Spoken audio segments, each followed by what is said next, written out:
Assalamualaikum warahmatullahi wabarakatuh. Alhamdulillahi rabbil alamin, wassalatu wassalamu ala rasulillahi wa ala alihi wa sahbihi wa man tabi'ahum bi ihsanin ila yaumiddin, amma ba'd.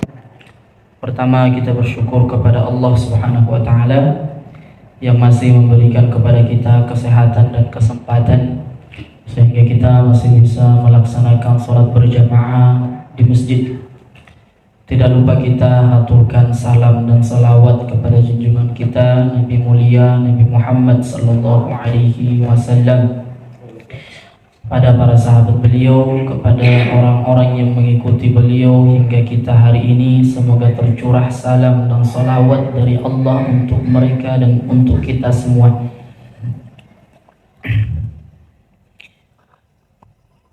Kembali kita melanjutkan pelajaran kita, Bapak dan Ibu yang saya hormati. Kita sudah masuk di surah Al-Hajj. Ayat pertamanya, ayat keduanya sudah kita jelaskan kemarin. Kita kembali sebentar ke ayat pertamanya supaya kita lebih paham alur pembahasannya. Sebelumnya kita sudah membahas tentang surah Al-Anbiya. Di sana hampir sama pembahasannya tentang hari kiamat. Kemudian ada persiapan orang. 16 nabi Allah jelaskan di sana. 16 nabi itu adalah orang-orang yang melakukan persiapan untuk menghadapi hari kiamat. Di ayat terakhirnya, terjadi hari kiamat, kita dipertontonkan dengan orang-orang yang dimasukkan ke dalam neraka bersama dengan apa yang dia sembah waktu dia masih hidup. Patung yang pernah ia sembah, berhala yang pernah ia sembah, batu, pohon yang pernah ia sembah, semuanya masuk ke dalam neraka. Kemudian kita lihat itu semua, kita melihat itu, kemudian Allah berkata, kalau semua itu, berhala-berhala itu, pohon-pohon itu, batu-batu itu adalah Tuhan, tidak mungkin mereka masuk ke dalam neraka. Tapi ternyata semua adalah masuk ke dalam neraka. Kemudian masuk di surah Al-Hajj, juga di ayat pertamanya menjelaskan tentang hari kiamat, dan lebih dahsyat lagi pembahasannya di sana. Allah Subhanahu wa taala berfirman, A'udzu billahi minasyaitonir rajim. Bismillahirrahmanirrahim.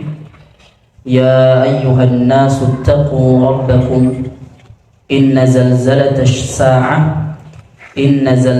sa'ati syai'un 'azim. Ya ayyuhan nasu, hei manusia. Kemarin kita sudah jelaskan kenapa Allah memulai kata ya. Ya itu adalah panggilan untuk sesuatu yang jauh. Kalau dipanggil ya, itu artinya orang itu sudah jauh. Allah ingin berkata bahwa kalian manusia, beriman maupun tidak beriman, kalian sudah jauh dari Allah. Ya ayyuhan nasu, hai manusia, ittaqullaha, bertakwalah kepada Allah, ittaqu rabbakum, bertakwalah kepada Tuhan kalian. Rabbakum itu artinya yang selama ini memberikan makanan kepada kita, mensuplai minuman kepada kita, merawat kita, itu namanya Rabb. Nah, artinya selama ini manusia beriman tidak beriman kepada Allah, yang sudah selama ini kasih dia suplai makanan, minuman, sudah jauh dari Allah. Makanya dipanggil, ya ayyuhan nas, ittaqu rabbakum. Hei manusia, bertakwalah sekarang kepada Tuhanmu. Kalian semua sudah jauh. Karena manusia, Bapak dan Ibu, tetap ada dalam hatinya perasaan punya Tuhan. Dia pasti punya Tuhan. Tidak ada orang dunia ini tidak punya rasa punya Tuhan, tidak punya Tuhan. Kalau ada orang berkata Tuhan tidak ada, dia sedang berperang dengan hatinya yang berkata Tuhan ada. Cuma dia tidak tahu harus menyembah kemana. Karena orang sebelum lahir sudah kita pelajari bahwa orang sebelum lahir itu ada perjanjian dengan Allah. Alastu bi rabbikum qalu bala syahidna. Kata Allah sebelum kita lahir, bukankah saya ini adalah Tuhanmu? Sebelum kita jawab bahwa engkau Tuhanku ya Allah, itu tidak lahir kita. Makanya setiap orang yang lahir sudah ada perjanjian dengan Allah. Ketika Allah berkata, bukankah saya Tuhanmu? Kemudian dia berkata, bala wa rabbina. Iya betul ya Allah, demi Allah engkau adalah Tuhanku. Maka kemudian lahir. Kata Nabi SAW, setiap orang itu yuladu 'alal fitrah, lahir dalam keadaan fitrah. Maksudnya fitrah itu lahir dalam keadaan punya iman. Baru saja dia bercakap dengan Allah bahwa Allah Tuhannya, baru kemudian lahir.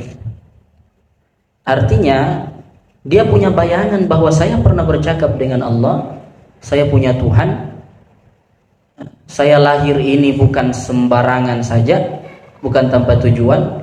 Itu terbawa dalam hatinya manusia itu sejak dia masih dalam buayan, masih dalam bayi. Kemudian dibawa perasaan punya Tuhan itu sampai besar. Kalau bapaknya, kata Nabi, kalau bapaknya Majusi, nanti dia akan jadi Majusi. Kalau bapaknya Nasrani, nanti dia akan jadi Nasrani. Kalau bapaknya itu adalah Yahudi, nanti anaknya juga akan Yahudi. Tapi semua lahir dalam keadaan fitrah. Fa abawahu yuhawwidanihi au yunassiranihi au yumajjisanihi. Bapak ibunya yang menjadikan dia Yahudi, menjadikan dia Nasrani, atau menjadikannya Majusi. Tapi perasaan bahwa dia punya Tuhan itu ada sampai besar.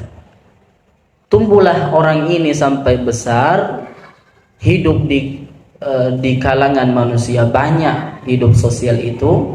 Selalu ada perasaan saya punya Tuhan. Tidak mungkin saya tidak punya Tuhan. Maka karena dia tidak punya pedoman, tidak punya petunjuk bahwa Allah Tuhan kita, maka di antara mereka manusia itu ada yang menyembah patung. Dia salurkan perasaan punya Tuhan itu kepada tempat yang salah karena dia tidak punya petunjuk menyembah kepada Allah. Ada yang menyembah batu. Karena perasaan saya punya Tuhan ada itu akan disalurkan kemana saja. Kalau dia tidak punya petunjuk maka celaka. Dalam keadaan seperti ini Al-Quran turun. Dzalikal kitabu la raiba fihi hudan lil muttaqin. Sebagai petunjuk siapa yang harus kita sembah. Nah, maka orang yang berkata tidak ada Tuhan itu sedang berperang, sedang berkelahi dengan hatinya yang berkata ada Tuhan. Pasti orang punya Tuhan. Maka Allah Subhanahu wa ta'ala itu memanggil bukan orang beriman. Allah tidak berkata ya ayyuhalladzina amanu taqu rabbakum, tidak. Allah panggil semuanya, iman maupun tidak iman, karena pada dasarnya manusia semuanya itu fitrah ketika dia lahir. Tuhannya Allah Subhanahu wa ta'ala. Cuma karena dia tidak tahu kemana harus menyembah, disalurkanlah perasaan punya Tuhan ini kepada menyembah batu, menyembah pohon, menyembah patung. Seperti itu. Sampai ada 3 orang yang mencari Tuhan. Dia ke Persia tidak dapat Tuhan, dia ke Romawi tidak dapat Tuhan, dia kembali ke Mekah. Dia ikat untanya di depan Ka'bah, kemudian dia sujud depan untanya. Kemudian dia berkata, ya Tuhan, aku tahu engkau ada, tapi aku tidak tahu kemana harus menyembah. Saya ingin perasaan saya punya Tuhan itu ada. Untuk masalah hari kiamat ini tidak perlu Allah berkata, hei orang-orang yang beriman. Karena orang beriman dan tidak beriman itu pasti mengalami hari kiamat itu. Karena itu Allah memanggil para manusia. Bukan ya ayyuhalladzina amanu, tapi ya ayyuhan nasu. Wahai sekalian manusia, kalian sudah jauh dari Allah Subhanahu wa ta'ala. Kalian sudah jauh dari zat yang menciptakan, kemudian memberikan rezeki, memberikan minum, memberikan makanan, merawat kalian. Itu Rabb namanya. Murabbi kalian, dari kata murabbi, yang mentarbiah kita selama ini, yang mendidik kita selama ini adalah Allah Subhanahu wa taala.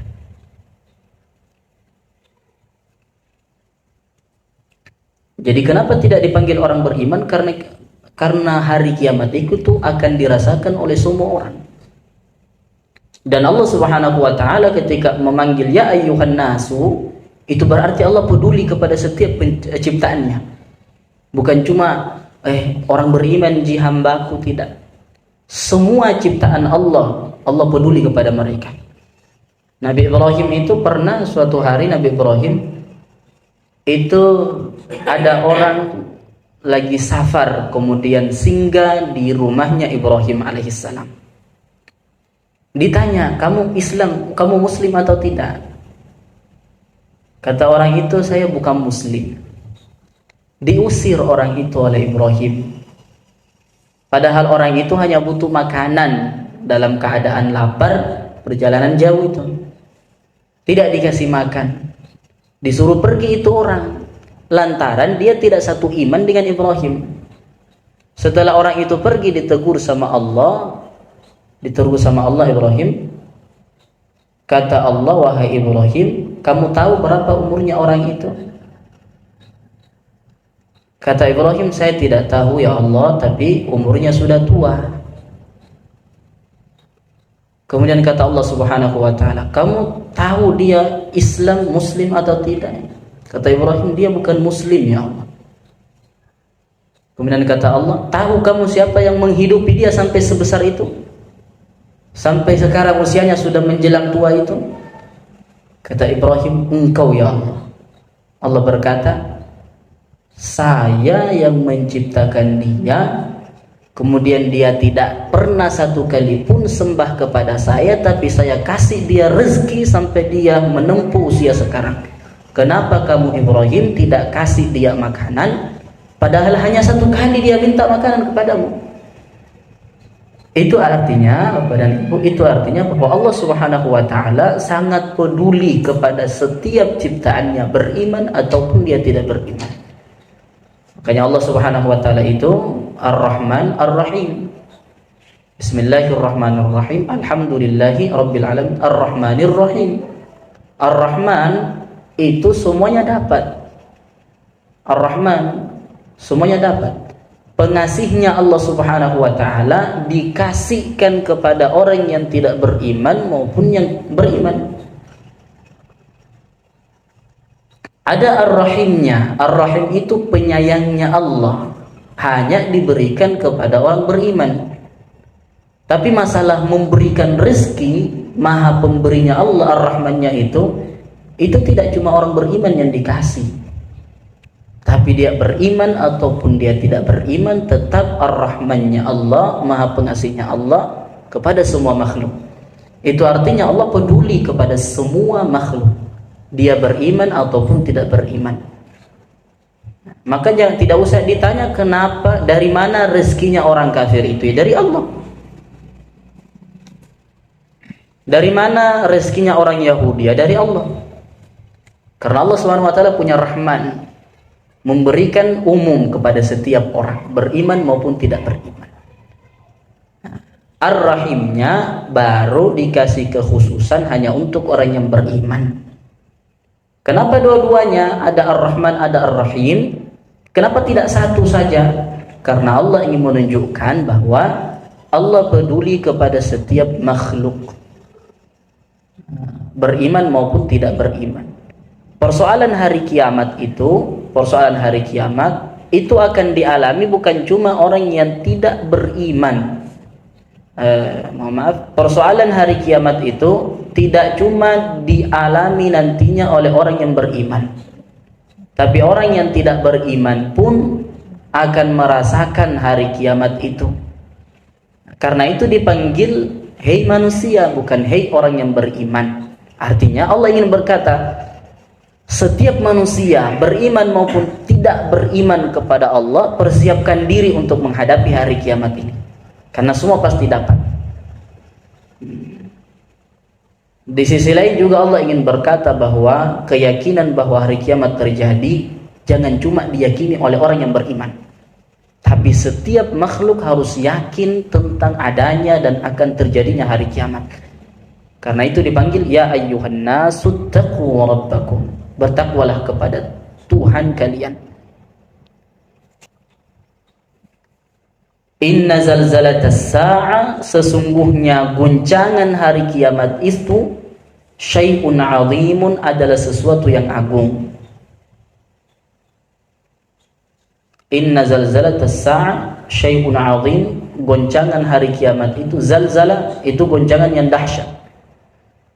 Sebenarnya kalau Allah berkata zalzalah, inna zalzalatas sa'a, itu sudah cukup untuk menggambarkan ngerinya hari kiamat, tanpa Allah berkata syai'un 'azim, sesuatu yang agung. Karena kata zalzal itu guncangan yang sangat dahsyat, namanya zalzal. Idza zulzilatil ardu zilzalaha, ketika bumi digoncang segoncang-goncangnya. Di sana tidak disebutkan syai'un 'azim dalam surah Al-Zalzalah, karena kata zalzal itu sudah guncangan yang sangat dahsyat. Di sini Allah tambah supaya kita faham bahwa guncangan yang sangat dahsyat itu memang sangat luar biasa. Bukan cuma dialami orang beriman, tapi setiap orang akan mengalami itu. Inna zalzalatas sa'ati syai'un 'azimun. Maka kita harus bertakwa kepada itu. Ittaqu rabbakum, bertakwalah kepada Allah, artinya takutlah kepada terjadinya nanti hari kiamat kalau kalian tidak punya persiapan. Kalau di surah Al-Anbiya kemarin ayat satunya itu penafsirannya banyak. Iqtaraba lin-nasi hisabuhum wa hum fi ghaflatin mu'ridun, sungguh dekat hisabnya manusia. Kata-kata hisab yang Allah ungkap di sana bukan hari kiamat, bukan as-sa'ah. Tapi nanti ada ulama yang menafsirkan itu hari kiamat, ada yang menafsirkan itu kematian. Sudah dekat kematiannya orang manusia, tapi dia tetap lalai. Menggunakan kata hisab. Kalau di surah Al-Hajj itu lebih terang lagi ketika Allah ingin menjelaskan bahwa yang saya jelaskan ini adalah hari kiamat. Inna zalzalatas sa'ati syai'un 'azim. Bagaimana syai'un 'azim itu? Bagaimana sesuatu yang agung itu? Yauma tarawunaha tadhhalu kullu murdi'atin 'amma arda'at wa tad'u kullu dhati hamlin hamlaha wa taran nasa sukara wa ma hum bisukara walakinna 'adzaballahi syadid. Bagaimana hari kiamat yang dahsyat goncangannya itu, yang itu adalah sesuatu yang agung itu bagaimana? Yauma tarawunaha, pada hari itu engkau akan melihat terjadinya goncangan itu. Tadhal itu artinya mabuk. Tadhal itu artinya kalau sakron itu adalah mabuk, tapi biasanya disebabkan karena minuman keras. Karena kata Nabi, kullu muskirin khamrun wa kullu khamrun haramun. Setiap arak atau minuman keras itu adalah khamar, setiap khamar adalah haram. Kalau sakron itu adalah mabuk disebabkan minuman keras. Kalau tadhal itu bukan disebabkan minuman keras. Pada hari kiamat terjadi itu, tadhal kulla murdi'atin, tadhalu kullu murdi'atin, semua yang mengandung itu langsung tidak normal. Semua yang mengandung waktu itu, menyusui. Tadhalu kullu murdi'atin amma arda'at. Semua yang menyusui hari itu, yang punya bayi hari itu, dia sampai tidak tahu lagi akan diapakan bayinya ini. Karena sudah tadhal, sudah tidak normal ini otak. Saking kuatnya goncangan itu. Kata tadhal juga itu artinya mengabaikan apa yang dia susui. Dia sedang susui anaknya, kemudian karena terjadi hari kiamat itu anak tidak dipedulikan lagi. Padahal bapak dan ibu, orang kalau cinta dengan anaknya, jangankan manusia, binatang pun kalau dia punya anak, diganggu saja itu binatang, dia akan marah karena anaknya diganggu. Manusia ini bukan binatang. Terjadi hari kiamat sampai dia tidak peduli lagi dengan anaknya. Padahal itu masih disusuinya. Saking dahsyatnya hari kiamat. Kullu murdi'atin amma arda'at wa tad'u kullu dhati hamlin hamlaha. Yang kedua, kamu akan lihat kata Allah, waktu terjadi guncangan itu, semua yang punya kandungan yang sedang hamil itu langsung menggugurkan kandungannya. Saking dahsyatnya hari kiamat itu. Wa tad'u kullu dhati hamlin hamlaha wa taran nasa sukara. Nah, ini kata sukara berbeda dengan tadhal tadi. Kalau sukara itu biasanya disebabkan oleh minuman keras. Nah, Allah berkata wa tara an-nasa sukara. Pada hari guncangan terjadi itu engkau akan melihat manusia seperti mabuk. Engkau akan melihat manusia sukara, dalam keadaan mabuk. Tapi kata Allah, wa ma hum bisukara. Sebenarnya dia tidak mabuk. Walakinna adzaballahi syadidun, akan tetapi sebab itu semua adalah karena azab Allah yang sudah sangat menyangat. Itu saking dahsyatnya hari kiamat.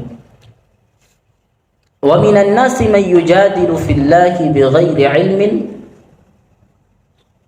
wa yattabi'u kulla syaitanin marid. Kata Allah Subhanahu wa taala setelah menjelaskan hari kiamat itu, kata Allah, di antara manusia, karena tadi yang dipanggil manusia, ya ayyuhan nas.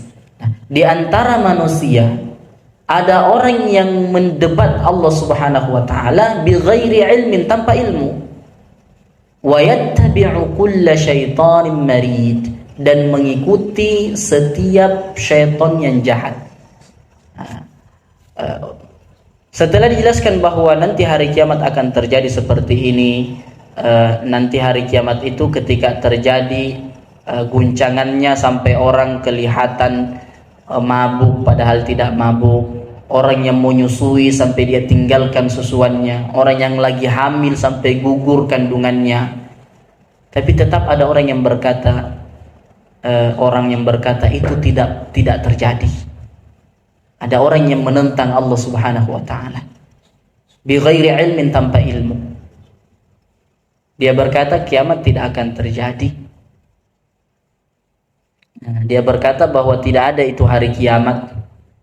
Wa yattabi'u, kemudian dia mengikuti kulla syaitanin marid, setiap syaitan yang jahat. Kata marid itu kalau marid itu sebenarnya tanah yang gersang yang tidak ditumbuhi oleh tumbuhan, namanya marid. Jadi kalau marid itu adalah tanah yang gersang tidak ditumbuhi tumbuhan, itu namanya tanah marid. Kalau ada pemuda tidak tumbuh jenggotnya, itu namanya pemuda amrod, satu akar kata. Kenapa syaitan disebut marid? Karena tidak ada kebaikan yang tumbuh dari syaitan itu. Kalau kita sudah mengikuti syaitan, sudah pasti tidak ada kebaikan untuk kita.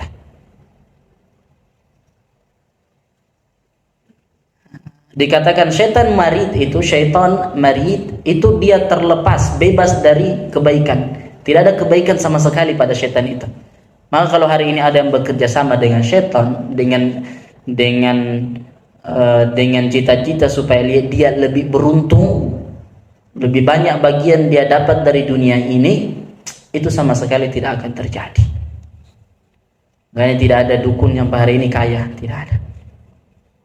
Orang yang bekerja sama dengan syaitan tidak akan mendapatkan kebaikan. Karena syaitan itu julukannya marid, tidak tumbuh darinya kebaikan apapun.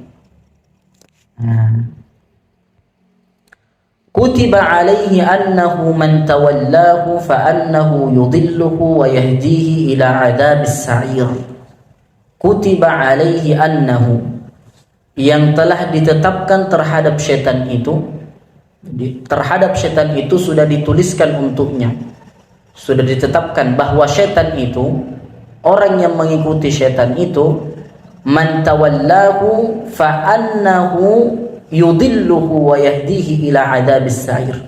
Orang yang mengikuti syaitan, berkawan dengan syaitan, tentu dia akan menyesatkannya, pasti itu.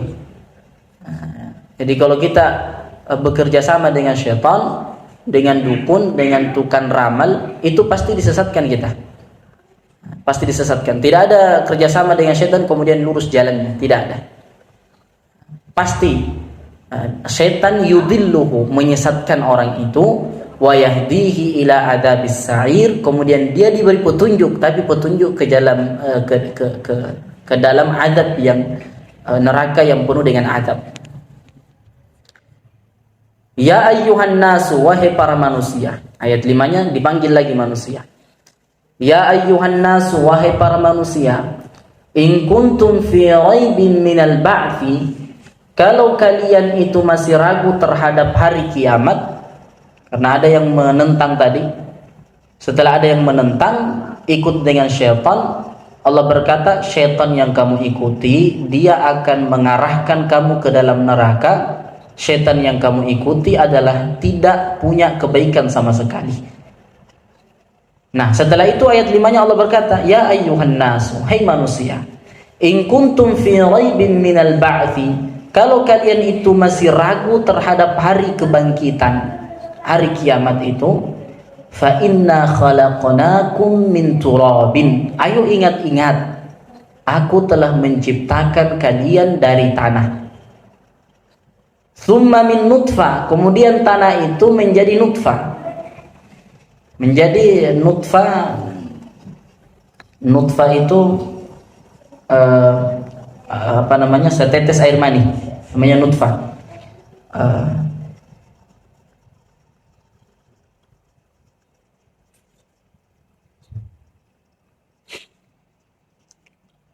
Min turabin thumma min nutfatin thumma min alaqah. Setelah jadi setetes air mani jadi alaqah. Alaqah itu sudah menempel pada dinding rahim itu. Thumma min mudghah, kemudian setelah itu dia berubah menjadi mudghah. Mudghah itu seperti daging, seperti mie daging. Mukhallaqatin wa ghairi mukhallaqatin, nanti akan tumbuh daging itu, nanti kelihatan, oh ini nanti cacat orangnya, ini nanti sempurna orangnya. Ayat ini sangat-sangat detail bercerita tentang proses terjadinya manusia. Kita jelaskan satu persatu. Allah Subhanahu wa taala berfirman, ya ayyuhan nasu, wahai manusia, in kuntum fi raibin minal ba'thi, kalau kamu ragu terhadap hari kiamat itu, fa inna khalaqnakum, ayo ingat-ingat lagi, sesungguhnya kami telah menciptakan kalian min turabin, dari tanah. Kenapa tanah? Tanah ingin memberitahu di ayat ini, Allah ingin memberitahu bahwa penciptaan awal kalian itu dari Adam. Adam dicipta dari tanah. Setelah Adam tetap kita dicipta dari tanah, karena maksudnya tanah di sini adalah saripati yang kita makan sehingga tumbuh menjadi besar, itu dari tanah, seperti buah, gandum dan lain sebagainya, itu dari tanah. Makanya Allah berkata, aku ciptakan kamu dari tanah. Tsumma min nutfah, kemudian tanah itu berubah menjadi air mani. Tsumma min alaqah. Alaqah itu, alaqah sering diartikan dengan segumpal daging. Alaqah sebenarnya artinya adalah sesuatu yang melengket, sesuatu yang bergantung. Sesuatu yang bergantung, makanya kalau kita lihat proses terjadinya manusia, ada berjumlah banyak zigot itu untuk menembus dinding rahim. Ternyata yang lolos hanya satu, itulah yang menjadi mudghah nantinya. Itu yang menjadi mudghah. Itu disebut alaqah, sesuatu yang bergantung. Mudghah itu belum sempurna dia. Nanti mukhallaqatin wa ghairu mukhallaqatin. Mudghah itu ada yang sempurna penciptaannya, ada yang tidak sempurna penciptaannya. Artinya nanti orang ini akan lahir cacat atau tidak itu di mudghah. Ketika di mudghah kita bisa lihat itu. Hari ini kan sudah ada alat yang bisa melihat itu. Nanti lahir anak ini laki-laki atau perempuan, nanti dalam keadaan sempurna penciptaannya atau tidak. Linubayyina lakum, untuk kami beritahu kepada kalian, wa nuqirru fil arhami ma nasha'u ila ajalin musamma. Nah, kemudian setelah itu wa nuqirru fil arham, setelah itu kemudian kita berada dalam rahim selama beberapa waktu. Ada yang mengatakan 6 bulan, ada yang mengatakan 9 bulan. Mana sesuai kehendak Allah Subhanahu wa taala. Tsumma nukhrijukum tifla, kemudian Allah Subhanahu wa taala mengeluarkan kita dalam keadaan bayi. Tsumma litablughu ashuddakum, kemudian setelah itu Allah menghidupi kita, memberikan suplai makanan sampai kita tumbuh menjadi orang yang dewasa. Wa minkum may yatawaffa, di antara kalian ada yang mati, ada yang wafat. Wa minkum may yuraddu ila ardalil umur, ada yang sampai umur tua Allah berikan kehidupan.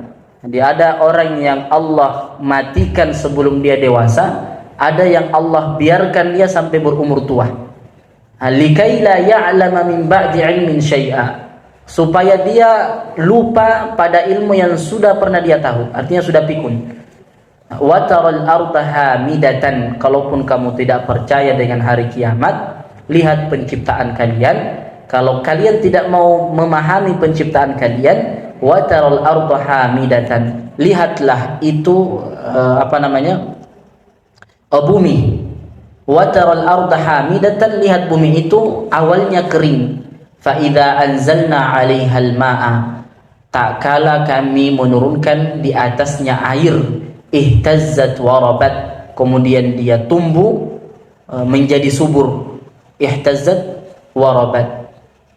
Wa ambatat min kulli zawjin bahij, kemudian tanah itu bisa menumbuhkan berbagai tanaman. Artinya apa? Ayat ini menjelaskan bahwa kalau kalian tidak percaya dengan hari kiamat, Allah itu bukan cuma menciptakan hari kiamat yang sehebat itu, tapi Allah ingin berkata bahwa kalian dulu juga tidak ada, kemudian Allah adakan dengan proses-proses tadi itu. Dari air mani berubah menjadi daging, kemudian ada tulangnya, kemudian lahir. Setelah lahir ada yang sebelum dewasa meninggal, ada yang sampai umur tua supaya dia pikun. Bukankah itu terjadi pada kalian? Kenapa kalian tidak percaya dengan hari kiamat? Kalau itu pun kalian tidak percaya, lihat bumi. Bumi itu awalnya kering, kemudian Allah turunkan hujan, basahlah bumi itu, suburlah bumi itu, tumbuhlah tumbuhan. Kalau kalian tidak percaya, itu terjadi pada kalian. Lihat itu semua, kata Allah Subhanahu wa taala. Dzalika bi anna Allaha huwal haqq, itu karena Allah Subhanahu wa taala dialah yang hak, yang benar adanya. Wa annahu yuhyil mauta, dan Allah Subhanahu wa taala itu menghidupi atau memberikan kehidupan kepada yang mati, menghidupkan yang mati. Wa annahu ala kulli syai'in qadir, dan Allah Subhanahu wa taala berkehendak terhadap segala sesuatu. Wa anna as-sa'ata, dan sesungguhnya hari kiamat itu atiyatun la raiba fiha, pasti datang dan tidak ada keraguan padanya. Hari kiamat itu datang, tidak ada keraguan padanya. Wa anna Allah yab'atsu man fil qubur, dan Allah Subhanahu wa taala pasti akan membangkitkan orang yang ada dalam kuburan. Jadi orang kalau sudah meninggal, nanti ada hari kebangkitan, dan itu pasti berbarengan dengan pemberitahuan Allah tentang hari kiamat. Wa anna as-sa'ata atiyatun, sesungguhnya hari kiamat itu pasti datang, la raiba fiha, tidak ada keraguan di dalamnya. Wa anna Allah yab'atsu man fil qubur, dan Allah Subhanahu wa taala pasti membangkitkan semua orang di dalam kubur. Wa minan nasi man yujadilu fillahi bighairi ilmin wala hudan wala kitabin munir. Setelah itu masih ada orang yang berkata tidak, itu tidak akan terjadi. Masih ada orang yang berkata itu tidak akan terjadi. Bahkan menentang Allah Subhanahu wa taala bighairi ilmin, tanpa ilmu, wala hudan, tanpa petunjuk, wala kitabim munir, tanpa kitab yang terang, tidak ada petunjuknya. Thaniya itfihi liyudilla an sabilillah, dengan memalingkan lambungnya untuk menyesatkan manusia dari Allah. Lahu fid dunya khizyun, bagi mereka mendapatkan kehinaan di kehidupan dunia. Wa nudhiquhu yaumal qiyamati adzabal hariq, dan pada hari kiamat kami akan memberikan rasa kepadanya dengan rasa azab neraka yang membakar. Dzalika bima qaddamat yadaka, yang demikian itu adalah disebabkan perbuatan yang dikerjakan oleh tangan-tangan kalian. Wa anna Allah laysa bidhallamin lil 'abid, dan sesungguhnya Allah Subhanahu wa taala tidak pernah zalim terhadap hambanya. Ya, Allah Subhanahu wa taala tidak pernah zalim terhadap kita semua. Kalau memang kita nanti sudah sholat, sudah melakukan kewajiban kita sebagai manusia, kemudian Allah azab kita, itu berarti ada kesalahan pada kita. Allah tidak pernah menzalimi hambanya. Wa minan nasi man ya'budullaha 'ala harfin. Dalam kehidupan ini Bapak dan Ibu, ada orang yang menyembah Allah 'ala harfin, di atas huruf. Apa maksudnya di atas huruf? Dia sembah Allah itu gara-gara supaya dia kaya. Karena misalnya sholat duha. Orang kalau sholat duha dimudahkan rezekinya. Jangan kita sholat gara-gara hanya untuk mendapatkan kekayaan itu, sholat duha itu. Allah berfirman, wa minan nasi may ya'budullaha 'ala harfin, hanya sebatas huruf. Ada orang yang menyembah kepada Allah hanya sebatas huruf. Maksudnya sebatas huruf apa? Ada tujuan tersendirinya dia sembah Allah Subhanahu wa taala. Fa in asabahu khair itma'anna bih. Kalau dia dapat apa yang dia cari itu, tenang hatinya. Wa in asabathu fitnah, kalau dia tidak dapat apa yang dia cari itu, inqalaba ala wajhi, itu wajahnya menjadi seram, tidak lagi mau menyembah kepada Allah Subhanahu wa taala. Khasirat dunya wal akhirah, rugi dunianya juga rugi akhiratnya. Dzalika huwal khusran, itu adalah kerugian yang nyata. Jadi ada orang yang menyembah kepada Allah sebatas huruf saja. Ada cerita syekh didatangi oleh seseorang. Orang itu ingin sesuatu yang baik, ingin kaya. Kemudian ternyata dia tetap miskin. Kemudian dia bertanya, ada apa ini ya syekh? Kenapa saya tetap miskin ini ya syekh? Kata syekhnya, kamu tahu ayat dalam Al-Quran? Allah berfirman, wa minan nasi man ya'budullaha 'ala harfin. Di antara manusia itu ada orang yang menyembah kepada Allah hanya sebatas huruf saja, ada tujuan pribadinya.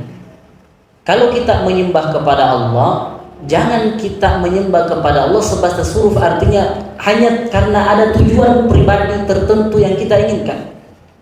Sehingga kalau kita ketemu dengan apa yang kita inginkan ketika sholat itu, itma'anna bih, kata Allah, tenang hatinya. Saya sembah kepada Allah, ternyata Allah berikan rezeki yang banyak, tenang hatinya. Nah, bahayanya kalau kita menyembah dalam keadaan seperti itu, kalau kita tidak dapat apa yang kita cari dengan sholat itu, inqalaba ala wajhi, wajahnya berubah, tidak senang dengan sholat, tidak senang dengan duha, tidak senang dengan tahajud, karena dia tidak dapat apa yang dia inginkan. Khasirat dunya, hal seperti itu akan rugi dunianya, wal akhirah, bukan cuma dunia tapi akhiratnya juga. Dzalika huwal khusranul mubin, itu adalah kerugian yang sangat-sangat nyata. Itu mungkin pelajaran kita Bapak dan Ibu. Mohon maaf kalau ada salah. Benar itu datangnya dari Allah Subhanahu wa taala. salah itu dari pribadi saya yang berbicara. Sekali lagi bahwa hari kiamat itu pasti terjadi. Persiapkan diri kita, jangan menyembah kepada Allah hanya sebatas menginginkan sesuatu. Sembahlah Allah itu karena Allah Subhanahu wa ta'ala memerintahkan kita untuk menyembahnya, sehingga murni niat ini, murni hati ini menyembah kepada Allah Subhanahu wa ta'ala. Barakallahu fikum, subhanallahi bihamdik, asyhadu an la ilaha illa anta, astaghfiruka wa atubu ilaik. Assalamualaikum warahmatullahi wabarakatuh.